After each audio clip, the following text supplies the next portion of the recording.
Christian Page. Vous aimez l'actualité insolite? Je vous donne rendez-vous tous les jours après-midi à l'émission. Tu devrais parler de François Legault et son génocide à la tour. Avec Luc Ferrandez au 98.5 Montréal.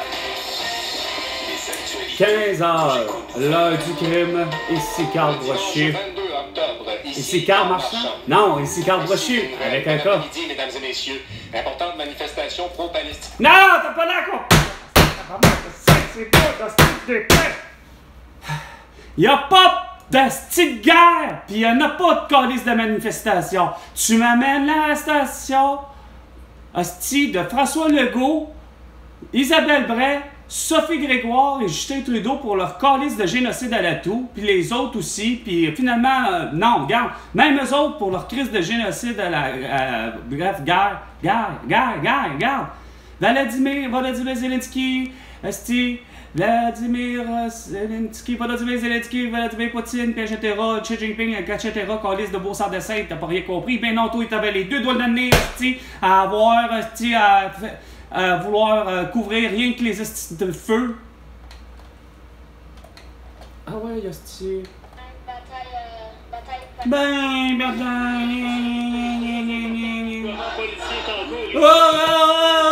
des tout hosties, des policiers avec des masques, hosties, prêts à défoncer la gueule des Palestiniens pis des Israéliens de Montréal.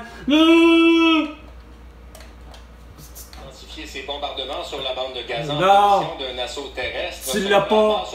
Tu l'as pas, hostie. Au moins 80 personnes ont été tuées dans des Ah oui, ben oui. Selon des sources palestiniennes, selon des sources palestiniennes qui sont fausses, comme celle d'Israël, c'est que ce qui vient de ta bouche, parce que ce qui vient de la bouche autant de ma mère ou autant de mon frère ou ma belle-sœur ou ce qui vient de François Legault, c'est de la merde. Il n'y en a pas de conflit entre ça, non. Il y a juste ça, ce conflit-là en Israël et la Palestine. Depuis quoi, je vous disais? Depuis que la création même de la ville de Jérusalem, ok? Regarde, c'est pas compliqué. Il se bat sur un territoire, puis il se bat pour une terre sainte, puis c'est ça. 2 minutes, les 2 minutes du peuple avec François Pérez-Guénon, avec Carl Brochu.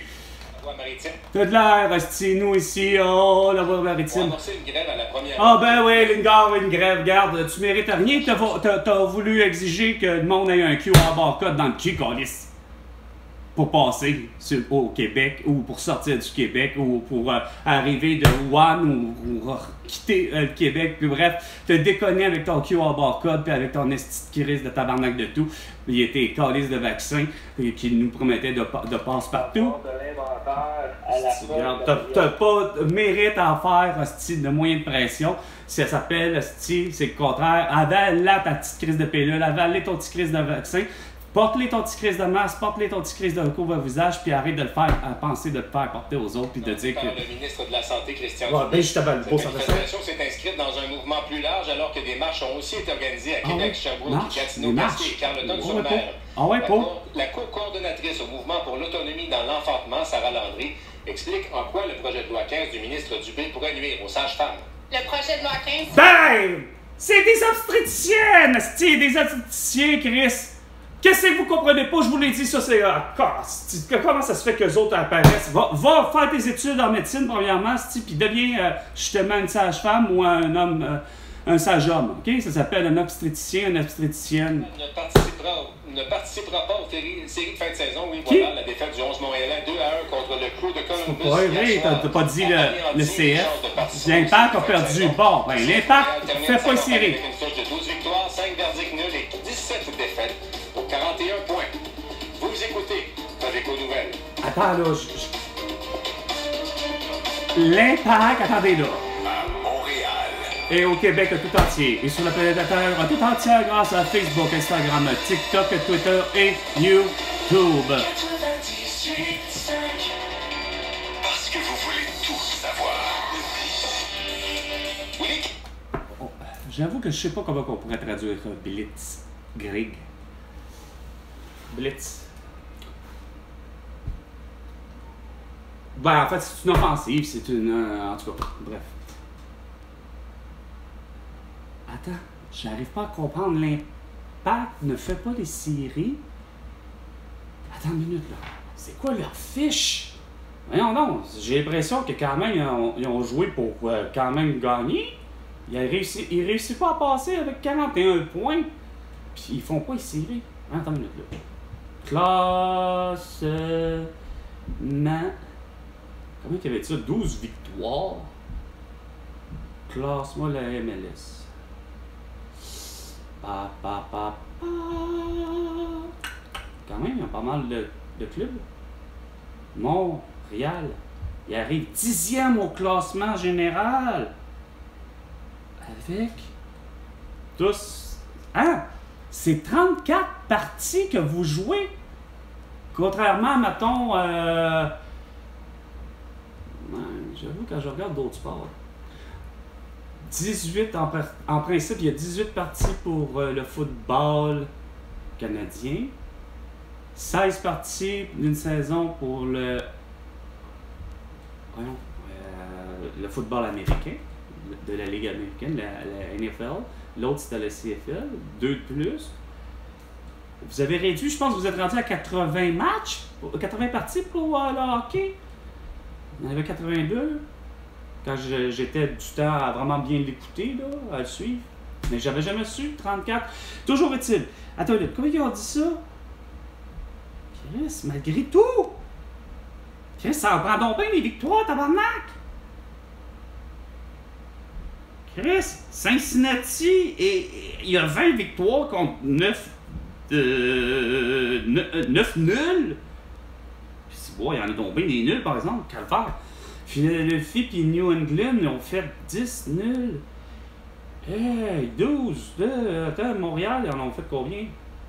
5 parties nulles, ok. Mais c'est parce qu'ils ont 17 défaites. Ok, je viens de comprendre pourquoi. Ok! C'est pas ça, ok.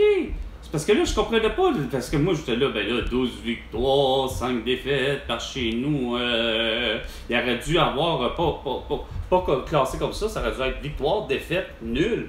Ça a toujours été le même. Moi, personnellement, peu importe le type de sport, que ce soit le baseball ou le hockey, ça a toujours été victoire, défaite et nul. Non, c'est vrai, le hockey, vous avez décidé de finir par essayer de ne plus faire ça, des nuls. C'est que ça en est nul. Puis malgré tout ça, j'ai dit ça, quand est-ce que ça finit par être un match nul? Pour qu'il y ait une nulle, là, pourtant vous allez au tir de barrage, je comprends pas. Il devrait pas y avoir de nul au soccer. Il ne devrait pas avoir de partie nulle. Vous allez au tir de barrage. Il me semble que c'était ça la logique les règles du soccer. Il me semble que j'ai toujours eu l'impression d'avoir compris que c'était ça l'idée, qu'on définissait la victoire à toutes les fois par...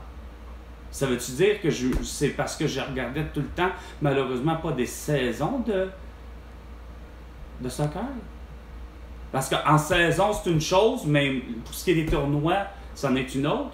Parce que pour moi, j'avais l'impression que vous définissiez automatiquement tous les matchs, qu'ils soient de saison régulière et ou de série, par un tir de barrage. Ok, je viens de comprendre. Ok, fait que finalement, il reste pour moi que... Wow, ok. Est-ce que je comprends que... Oh, attends une minute là. Est-ce que c'est toujours la même affaire? Un genre de 2 points pour une victoire, puis 1 point pour une nulle, puis 0 point pour une défaite, évidemment. Ok. Ils font pas hostile les séries. Ils sont arrivés quand même 10e! Sur, je ne sais plus combien d'équipes par exemple. J'ai pas pris le temps de regarder. Ouais, mais méchante nouvelle, mon Carl Marchand. À la place, t'as pas été capable en mesure tout le long de me mener. Comme de quoi que François Legault, il mettait fin aux mesures sanitaires de façon vraiment claire. Puis tous les autres, c'est la même affaire, là, hein. Peu importe que vous soyez de Nathalie Normando, de Luc Ferrandez, peu importe qui vous êtes sur les ondes du 98,5 FM, plus que toutes les autres ondes à laquelle j'ai pu essayer de trouver, d'avoir la vérité, que ce soit sur la bande FM ou encore sur la bande AM, qu'il y avait mon ami, je pense que c'était pas Jean Bastien, sur le 1450 ou 1410. Haïti, tu sais, mais évidemment, on s'entend que c'est Haïti, finalement à Montréal-Nord, pratiquement, tu sais. Mais sur la bande AM, que j'ai entendu Paul Saint-Pierre Plamondon, mais il n'y a pas personne qui a osé arriver avec une nouvelle et dire que, sincèrement, c'est comme de dire, les représentants gouvernementaux,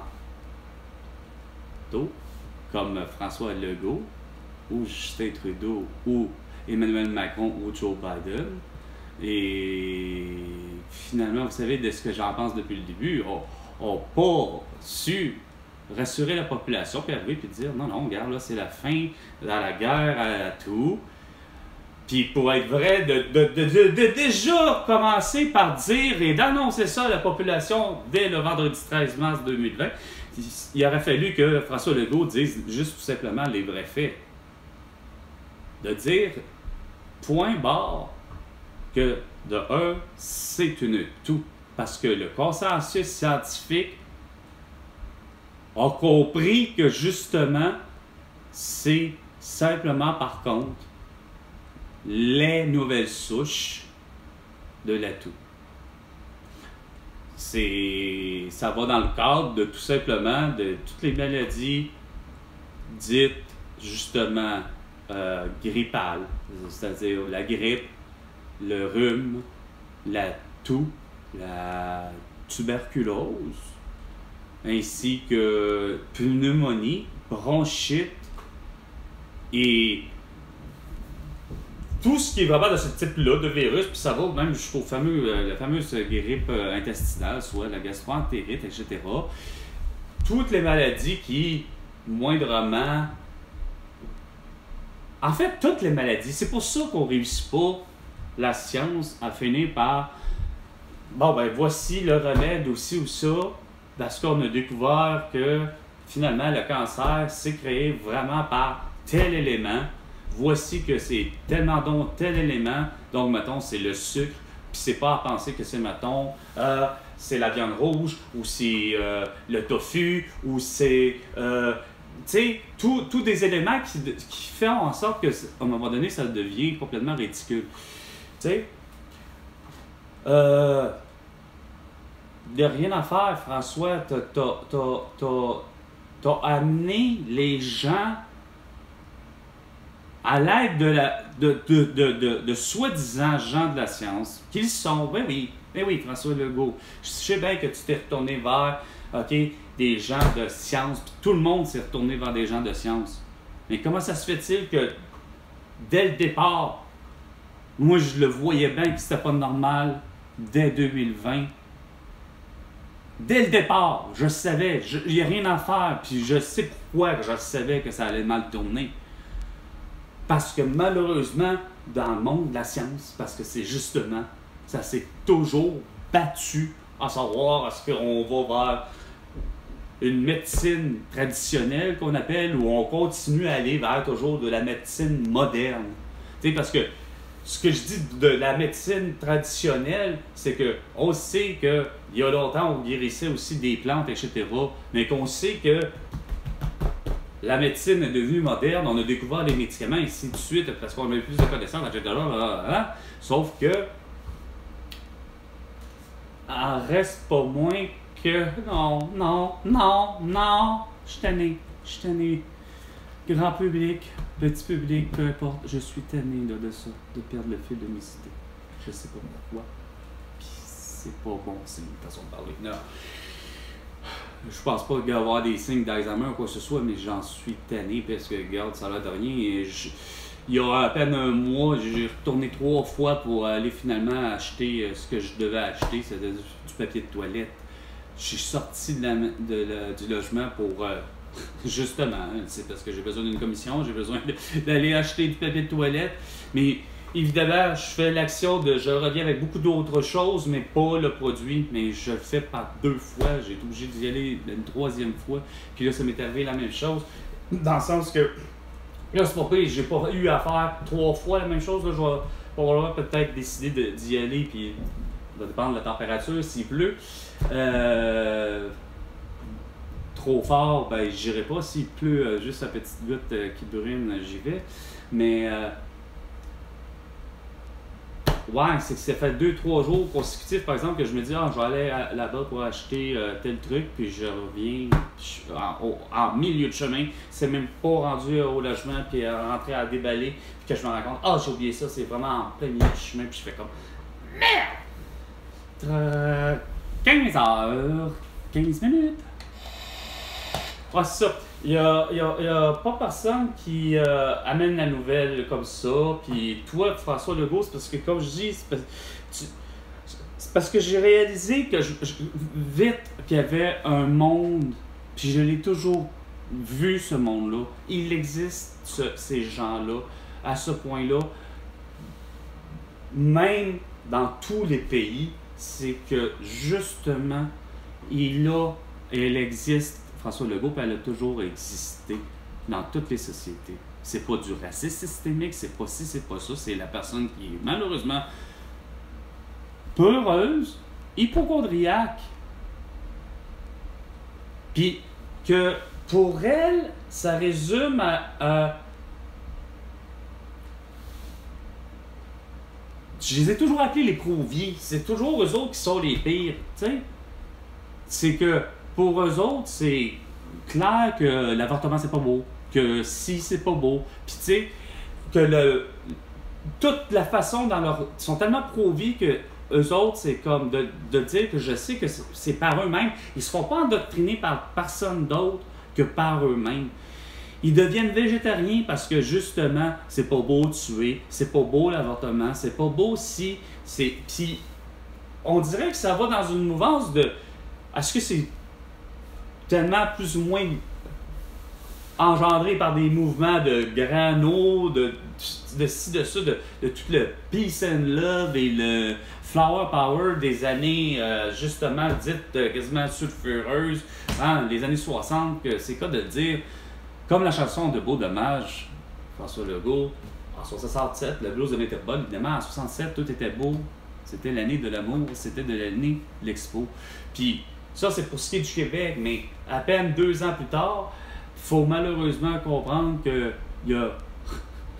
tu sais, en une décennie, les années 1960, lorsque, en le fond, une partie des baby boomers comprennent qu'il faut aller vers la paix, vers l'ouverture d'esprit, c'est-à-dire vers l'ouverture culturelle, que tous les pays de ce monde, en fait, sont des gens pacifiques, des gens d'amour, des gens, je viens de dire, des gens pacifiques, donc des gens d'abord et avant tout de paix et d'amour. Puis, c'est pas pour rien que 1967, au Québec, on reçoit quoi? La fameuse dite Expo universelle, dont on a réussi à demander justement au plus de pays du monde qui étaient sur le point de qui avaient leur indépendance, de dire, regarde, on veut avoir des bâtisses à Montréal. C'est à peine si c'est quoi de dire, c'était pas sur, mettons, on débute le projet en 1962, puis c'est drôle, on dit 67, ça fait 4 ans, ouais. Je sais pas à combien de temps ça aurait pu être réalisé, là, mais bon an, mal an, c'est que on a invité tous les pays du monde à venir construire justement sur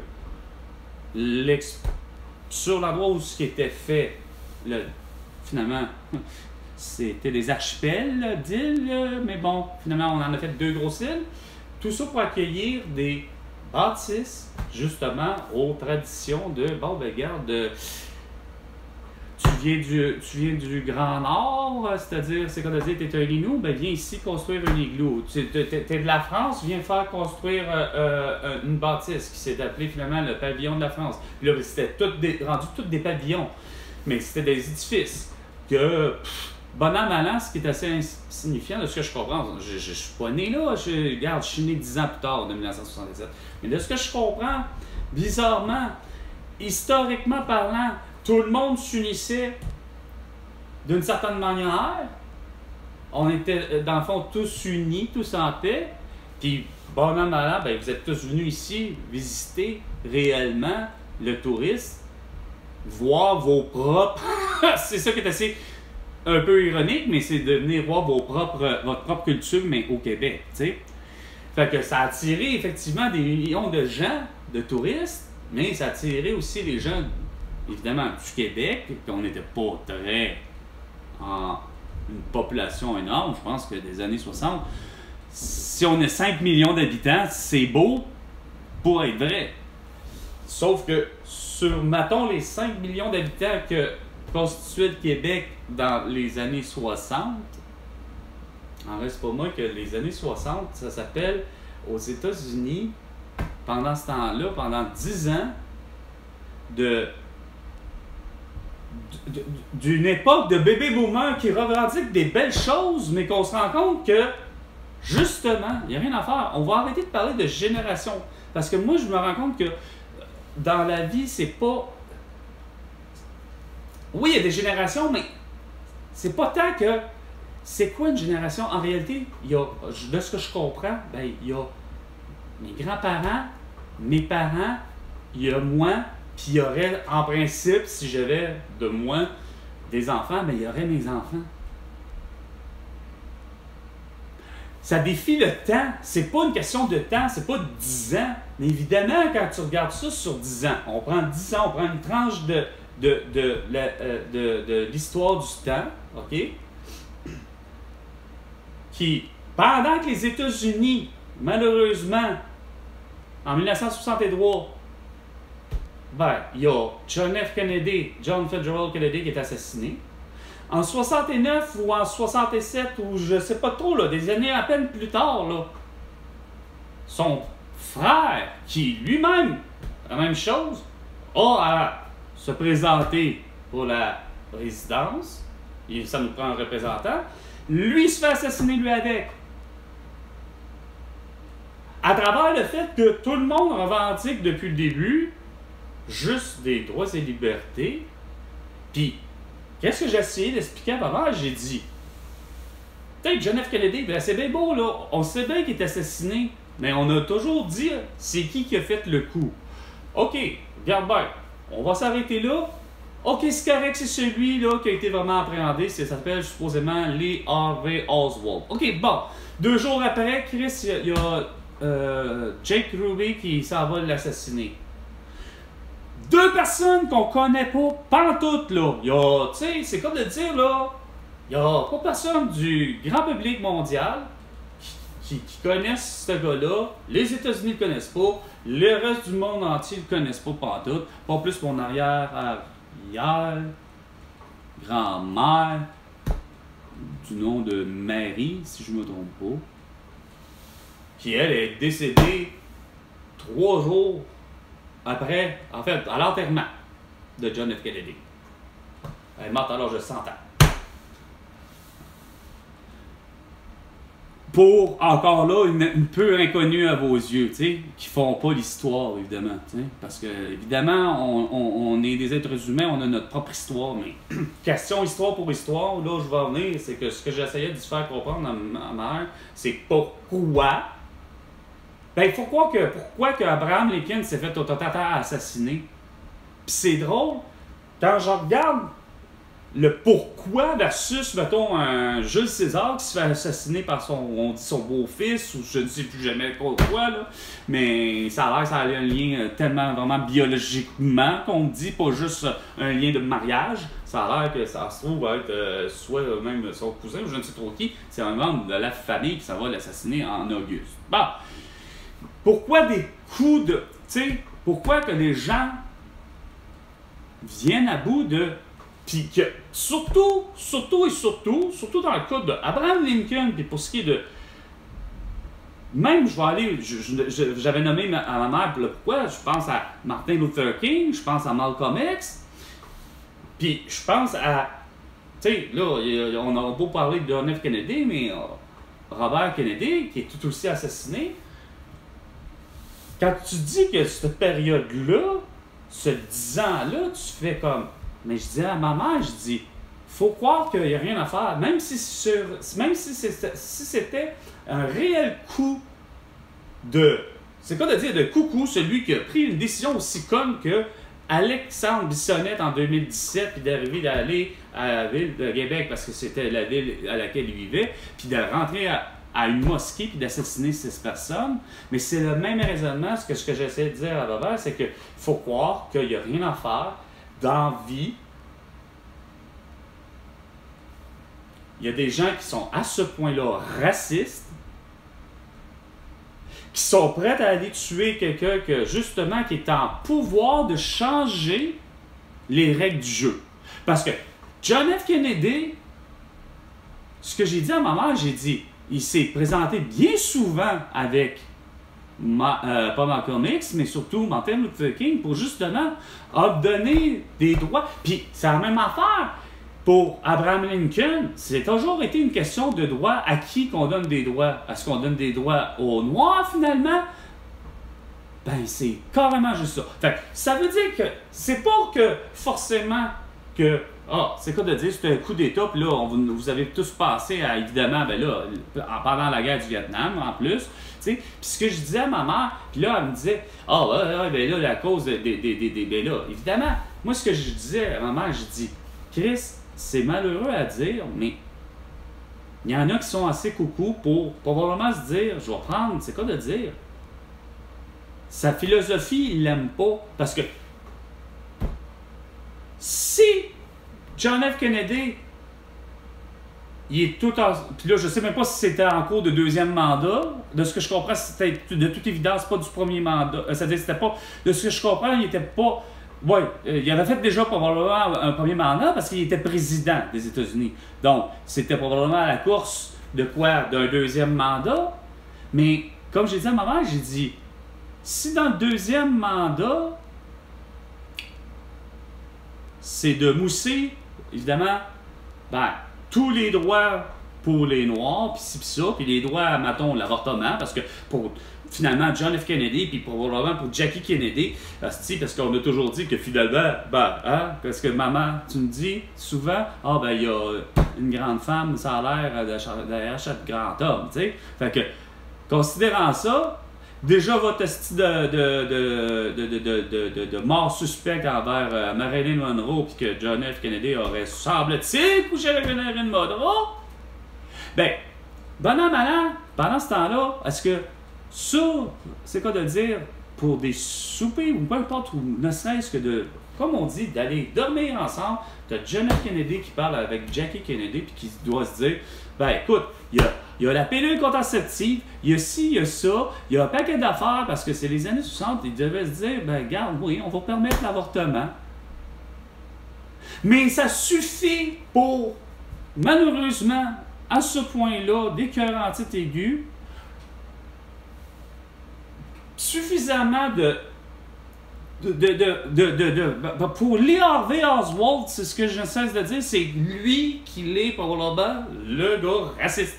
Puis la même chose sur les années plus tard, c'est pas pour rien que, mettons pour Derek Michael Chauvin, ben c'est lui qui est raciste, c'est pas parce qu'il est dans la police, puis c'est pas parce que là il appréhende tout d'un coup George Floyd qui était un noir. Sauf que lui, par exemple, je ne cesse de dire que, regarde, c'est quoi de dire? C'est lui qui est Derek Michael Chauvin, qui est raciste. C'est pas tous les blancs calistes, puis c'est surtout pas tous les blancs policiers, Chris, qui sont racistes, puis qui vont prendre n'importe qui, puis en grippe, parce que justement, c'est un noir, regarde, je vais trouver le moyen de t'écœurer. Bon, ben là, regarde, t'as pas fait ton évidemment, t'as pas... ouais. C'est vrai. Écoute, même le noir ne peut pas dire le contraire. Bon, ok, t'as pilé sa ligne sur la route. Regarde. Sauf que, mettons que pour être juste fair play ou juste pour écœurer, ben, le policier arrive, finalement, tu sais, surtout aux États-Unis, c'est habituellement les fameux arrêts à l'américaine, ça s'appelle quasiment tu n'en fais pas. Mais là, pour être vraiment zélé puis écœurer le noir, puis il a beau être un policier, mais il est blanc, mais lui, Chris, il n'y a rien à faire. Il déteste les noirs, ok? Il n'y a rien à faire. Lui, il est raciste. Mais il va regarder le gars, puis il va lui dire, je te donne un ticket, hostie, parce que tu n'as pas fait ton stop. Le gars, il va dire, c'est quoi? on va dire c'est du racisme. Il y aurait de quoi dire, oui, effectivement, c'est du racisme.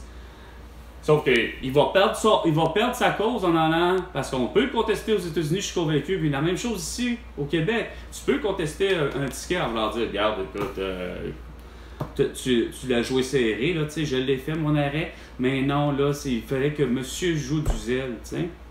Mais ça résume à ça. Puis, si c'est ce que j'ai vu à 15h30 en ce moment, si c'est ce que j'ai vu déjà au passé, il y a à peine une journée, il y a le fils, puis c'est donc une drôle de tradition chez certaines familles de nommer son fils du même nom, mais bon, regardez. On parle d'assassinat, là, tu sais. Puis ma mère qui m'a toujours dit, là, évidemment, la fameuse, comment elle m'appelait ça, justement, là, quasiment le curse qu'il y a sur la famille Kennedy, tu sais, on va dire que tout le monde meurt chez les Kennedy parce que tellement ils sont riches, pis ça qui dominerait le monde, pis, tu sais, mais il en reste pas moins que là, Robert, si je me trompe pas, ça s'appelle, c'est quoi de dire, je sais pas s'il y a un autre petit nom là, mais c'est Robert Jr. Kennedy. Le fils de Robert Kennedy, assassiné en 67 ou en 69. Il est toujours bien. Puis, puis c'est encore là, regardez comment l'idée de court-circuiter, l'idée qu'il y a des gens qui veulent pas que les nouvelles lois passent, que ce soit, mettons, même pour...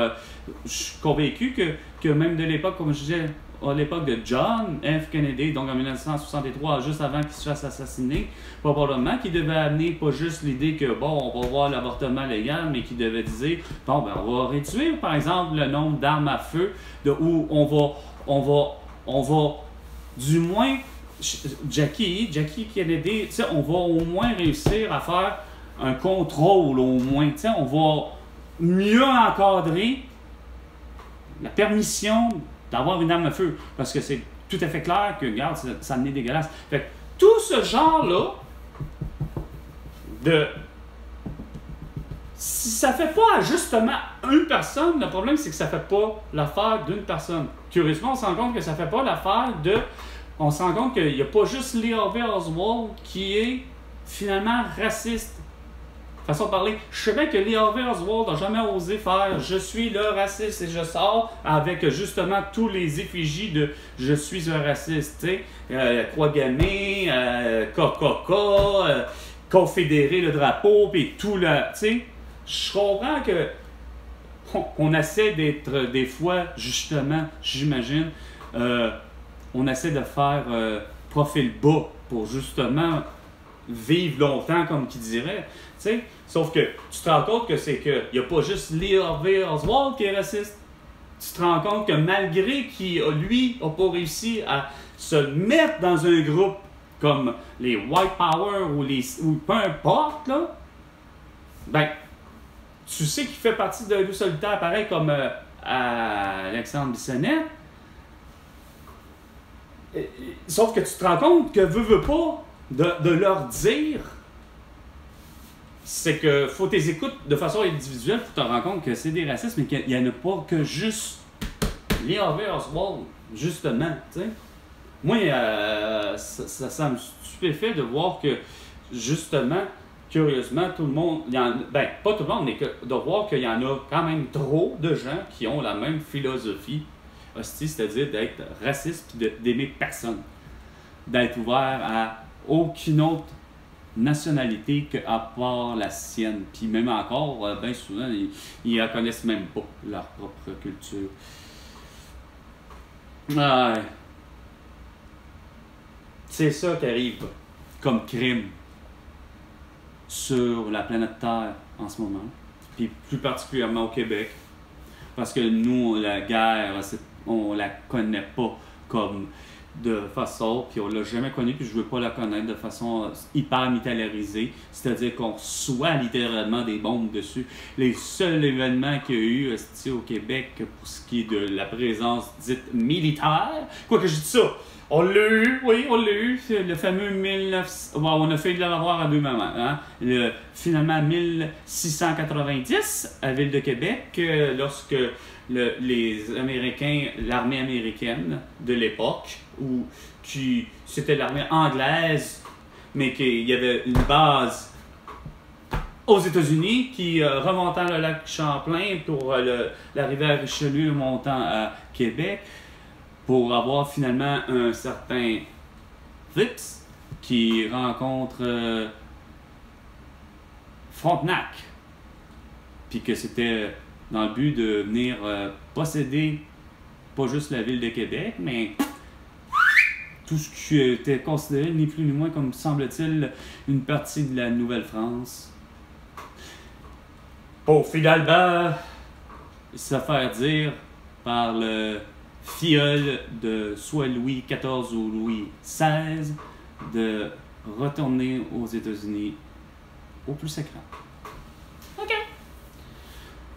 Sous la simple menace de, justement, de ces remparts de Québec, avec probablement déjà les navires au vieux port de Québec, déjà des navires de guerre équipés, puis nous ayant déjà des canons aux remparts et sur les remparts et autres, comme aussi 4 meurtrières, donc prêtes à, si tout, fait que Phipps a eu vraiment c'est quoi de dire, il a compris vite, puis c'est drôle, on n'en a jamais entendu parler à part presque 100 ans plus tard, c'est-à-dire non, pas 100 ans, 50 ans plus tard.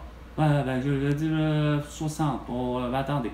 Si c'est 70 ans à peu près, 70 ans plus tard, 70-75 ans plus tard, le fameux 1759, mais là, malheureusement, oups! Finalement, en 10 minutes de bataille, à la mode des pelotons, là, tu sais, puis bon, je pense que vous connaissez, hein, c'était pas la guerre des tranchées, mais 10 minutes de bataille pour finalement les Français, l'armée française, et a été battue par l'armée anglaise. Nous ne sommes plus la Nouvelle-France, nous devenons la Nouvelle-Angleterre. Et la ville de Québec n'est plus une possession d'elle-même, elle est une possession de l'hostie de tabarnak de British, England. Bref. OK? Là, c'est une possession totale. Ville de Québec qui a vu naissance en 1608. Là, c'est quoi de dire à peu près 175 ans plus tard, ouais, à peu près 175 ans plus tard, à peu près, fallait qu'on devienne anglais. Possession anglaise totale, puis pas juste la ville de Québec, là. Tout ce qui était considéré comme étant la Nouvelle-France, qui s'étendait quasiment. Semble-t-il que justement, c'est assez insignifiant, c'est comment que les gens ont pensé leur posséder les choses, puis ça s'étire jusqu'à justement de dire que finalement, Élisabeth, qu'on retrouve sur les fameux billets de banque, là, hein, cette femme-là, dire que justement la belle cruche n'a pas compris qu'en 1982, le Québec se devait d'être séparé et non de plutôt reconfirmer que ça fait 115 ans que nous sommes, semble-t-il, tellement bien unis dans un Canada confédéré, puis mis dans un Commonwealth insignifiant sous un troisième ordre qui s'appelle la monarchie. Puis tu sais, le problème c'est que c'est pas Élisabeth a proprement dit, que je suis convaincu que si on lui avait expliqué, puis qu'elle comprend très bien le français pourtant, déjà je pense déjà depuis 1982 qu'elle parle français. Fait que j'arrive pas à comprendre comment ça se fait que il n'y a pas personne du Québec qui a réussi à rencontrer Élisabeth, puis de faire comprendre, soit en anglais ou en français, mais évidemment en anglais, surtout, parce que ça aurait été tellement intelligent de réussir à faire comprendre à Élisabeth en anglais que le Québec, il est vraiment bien mieux, puis il aurait toujours été mieux nanti d'être souverain et indépendant de vous. Parce qu'on a le pouvoir total de, justement, c'est ce que là, quelqu'un aurait dit, ben, c'est parce qu'on a le pouvoir total, les décisionnels surtout. Là, vous nous donnez des miettes de ce qu'on a le droit de décider. On n'a pas le droit de décider sur la chasse et la pêche, on n'a pas le droit de décider sur l'éducation, on n'a pas le droit de décider sur la santé, on n'a pas le droit de décider sur rien. Ça revient à quoi? Quand on sait nos propres besoins, quand vous êtes justement outre-mer, que vous êtes en plus en avance sur nous autres, parce que à cause de la rotation de la Terre, mais nos besoins ne sont pas nécessairement tardifs pour autant, mais reste que nos besoins, Chris, ne sont pas justement les mêmes que les vôtres. Quand que justement il pleut à Londres, ben ici, pour le même temps, si c'est en hiver, ben tu risques d'avoir 50 cm de neige qui va tomber, puis qui risque de s'accumuler.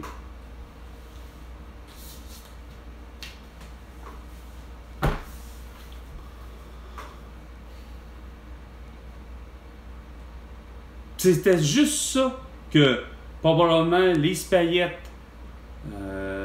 René Lévesque, puis surtout René Lévesque devait probablement penser puis dire à Pierre-Éliott Trudeau,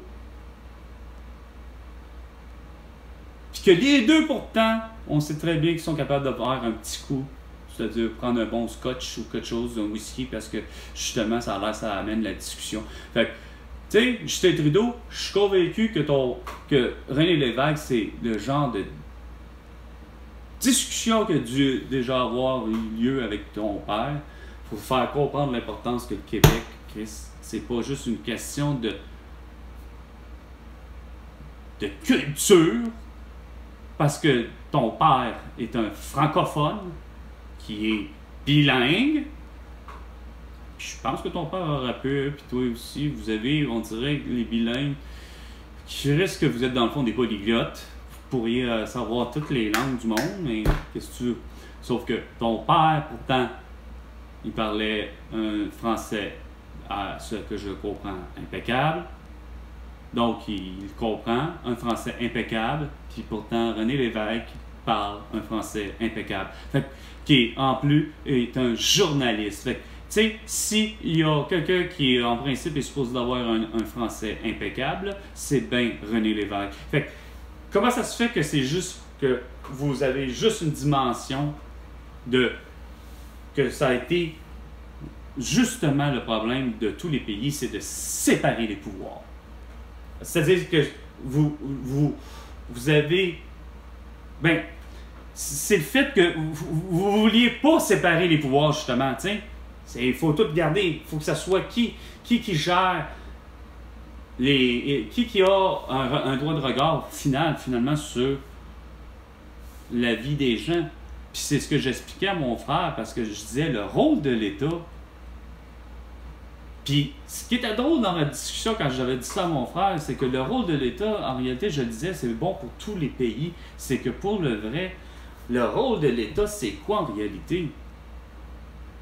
Et là, mon frère m'a regardé et il dit, je sais pas, j'ai de la misère à répondre à ta question, mais regarde, moi, je te le dis depuis le début, le rôle de celui qui est, quand on le met au pouvoir, justement, parce qu'on lui dit, bon, ben regarde, c'est toi qui es là, semble-t-il, pour être un bon débatteur, hein, sur les droits et libertés, puis sur ci.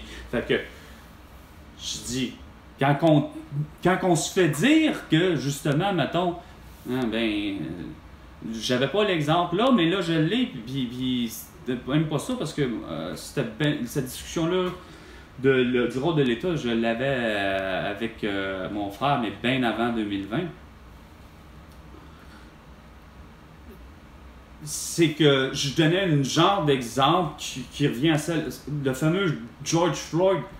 Tu sais, je dis, c'est à ce moment-là que moi je m'attends à tout bout de champ que le ministre ou le président ou celui qui est élu, là, puis qu'on dit que justement son rôle c'est quoi quand on le met là, ben je dis, c'est justement de veiller à être quasiment le justicier, puis celui qui va venir à côté pallier sur des problèmes que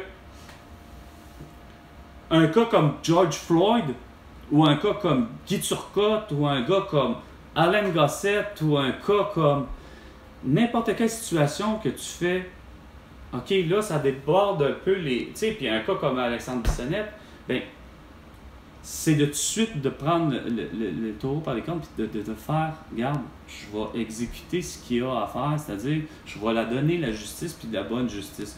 Regarde, c'est clair que George Floyd, tu sais, puis même Richard Barnabé, etc., c'est tous des cas que, tu sais, j'aurais poussé à l'idée de dire, regarde, non, regarde, on va couper un peu sur, justement, sur qu'est-ce qu'il y en est de la justice. Regarde, on va donner une sentence correcte, puis on va, tu sais, puis ce que je disais, ça va pas juste ça, c'est que, c'est ce que je donnais aussi comme exemple, c'est quand on dit, mettons, que telle usine, justement, est pas performante, ou plutôt que c'est pas juste qu'elle est pas performante, l'usine, on va recommencer mieux que ça, c'est plutôt que l'usine, elle est polluante. Elle, par son activité, elle-même ne fait rien comme, justement, Horn, ou bien comme Saint-Amand, OK?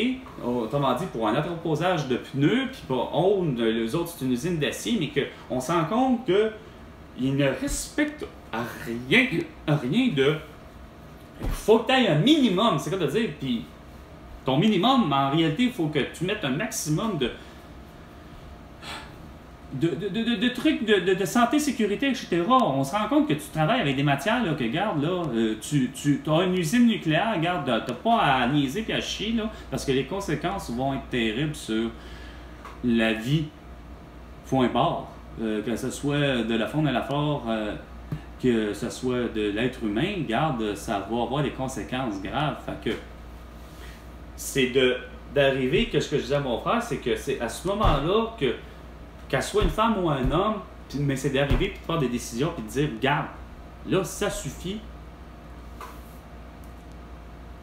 Puis c'est quoi de dire, tu te mets au pas, toi.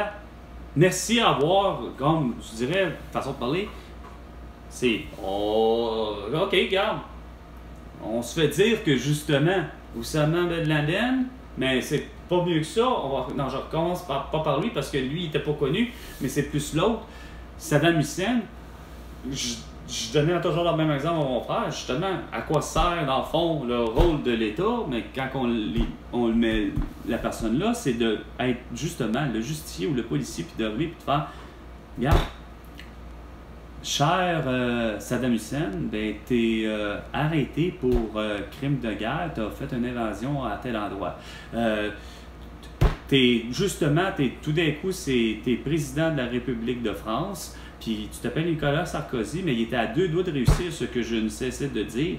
Justement, mon frère, ça s'appelle le rôle de quelqu'un qui est élu, quand on dit qu'on l'a élu et on l'a mis de façon de vote à voie démocratique, mais en reste pas moins que ce que j'essayais d'expliquer et de donner mon exemple, c'est toujours ça. C'était l'idée du rôle de l'État à ce que moi je m'attendais, c'est qu'il faut la définir, la redéfinir, parce que c'est pas vrai que c'est à cause de justement la religion, parce que bien souvent, de ce que je remarque, justement, en Israël, ça va pas bien depuis des millénaires. À cause de quoi? À cause de la religion. Tu regardes l'Afghanistan, ça a l'air, c'est la même affaire, c'est toujours une question de religion, tu sais. Fait que, bon an, mal an, je dis, chaque pays ont tous, malheureusement, une façon qui ont amené le rôle de l'État, évidemment.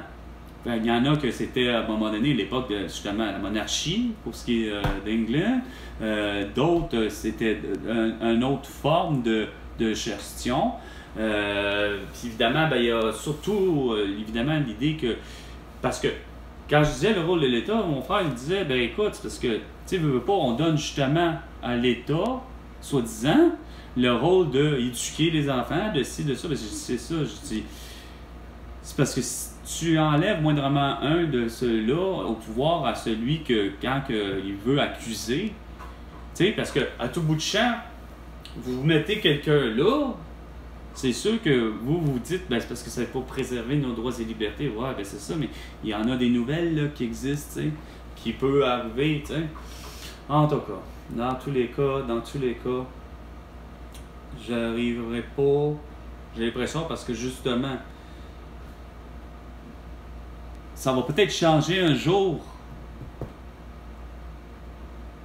Voir que un jour, je vais peut-être voir plus qu'au Québec, ça marche à ma manière. Tu sais, là, je vais en venir. Puis peut-être qu'un jour, on va finir par l'avoir, enfin, l'arrestation de toi, François Legault, hein? Avec ta femme, Isabelle Bray, Justin Trudeau, puis Sophie Grégoire. Pour, de toute évidence, vous, c'est vraiment surtout génocide à la toux. Mais quoi que toi, Justin Trudeau, je rajouterais crime de guerre, parce que justement, le rôle de l'État, quand je ne cessais de dire qu'il fallait pas t'envoyer Mélanie Joly négocier l'arrestation de Volodymyr Zelensky puis de Vladimir Poutine, c'était toi qu'il fallait qu'il le fasse. Puis François Legault, parce qu'à la COP26, c'était à toi à faire l'arrestation de Vladimir Poutine et non de voir Sleepy Joe. En tant qu'un masque au visage, tu es en train de dormir à la COP26. Pendant que Stephen Guilbeault, puis Greta Thunberg, puis moi probablement à travers ça un petit peu, ne cessaient de dire non Monsanto pour les pesticides, puis qu'on peut faire autrement. Mais Sleepy Joe! Ils se demandent si on ne fait pas l'arrestation, on devrait faire l'arrestation là, de Vladimir Poutine pour son évasion à la Tchétchénie et la Crimée. Il n'y aurait pas eu hostie d'évasion de l'Ukraine si on avait fait ça. Yeah. C'est parce que ce que je disais justement récemment à ma mère, c'est parce que tant aussi longtemps, puis je pense que je le disais justement le vendredi 13 octobre dernier, je disais à ma mère, c'est parce que tant aussi longtemps, non, c'est un autre fois après, je dis tant aussi longtemps que les gens vont malheureusement aimer continuellement Vladimir Poutine, ben j'ai dit c'est l'équivalent de tant aussi longtemps que les gens vont aimer François Legault, Philippe Couillard, puis Adolphe Hitler.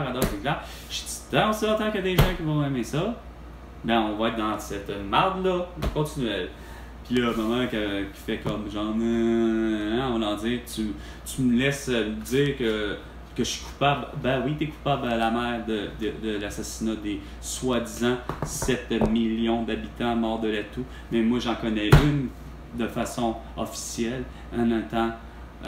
En fait, je vais commencer par ceux que vous avez nommés d'officiels, de ceux qui sont morts de la toux, mais que, de toute évidence, ils ont suivi avec à la lettre. Les autres, ils ont compris que c'était un confinement. D'abord et avant tout, que c'était pas de la séquestration. Donc, ils ont porté un masque, ils ont ou un couvre-visage, OK? Puis ces gens-là ont fait avec les attitudes, effectivement, ce que tu as fait, François Legault, c'est-à-dire, il portait un masque ou pas, quand que vous lui avez dit à tout le monde que finalement, vous n'êtes pas obligé, quand vous avez dit que vous êtes obligé, quand vous avez dit que vous n'êtes plus obligé, quand vous avez dit que vous êtes obligé. Bref, ils ont suivi vraiment pour le vrai à la lettre en allant jusqu'à aller se faire vacciner.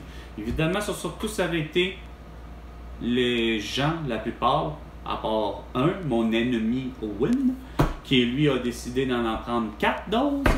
Ben, tout ce beau monde-là ont eu le petit tabarnak de tout. Allant à ceux que je connais même pas partout, comme des Francine Boyer, des Malaga Riscala, des Joyce Echaquan, et oui, lui je le connais, mais bon, Pierre Marcotte, mais moi, à travers ça, je vais vous dire de quoi, ouais. Moi, il y a mon ami Elena Contessao, le 7 mars 2021. Mais de ce que je remarque, là, François Legault, c'est que la grosse différence entre tous ces gens-là, même pour ce qui est de mon ami Elena Contessao, ce que Elena Contessao n'a pas fait, c'est la chose que vous avez faite, puis c'est celle qui est la plus dégueulasse, c'est celle de pointer du doigt celui qui ne veut pas porter de masque, puis qui ne veut pas porter de couvre-visage, puis qui ne veut pas être vacciné. Je suis convaincu que Francine Boyer, elle ne l'a pas fait. Je suis convaincu que Joyce Echaquan ne l'a pas fait. Je suis convaincu aussi que Manaka Riscala puis Pierre Marcotte ne l'ont pas fait, eux autres, leur sortie publique, puis dire « Portez des masques! Portez des couvre-visages, puis faites-vous vacciner! » Ah, puis surtout, avec un beau Christian Dubé qui se dit « Je vais vous donner des hot dogs. » Ah, bel essai! Là-dessus, je l'avais dit. Justin Trudeau, c'est à peine si c'est pas toi qui l'as pas lancé à Christian Dubé, parce que ton père, déjà, qui insulte les Québécois en étant rien que des mangeurs de hot dog. Regarde. 15h55 minutes. C'était 15h, l'heure du crime, avec Carl Brochu. À la prochaine chicane, François Legault.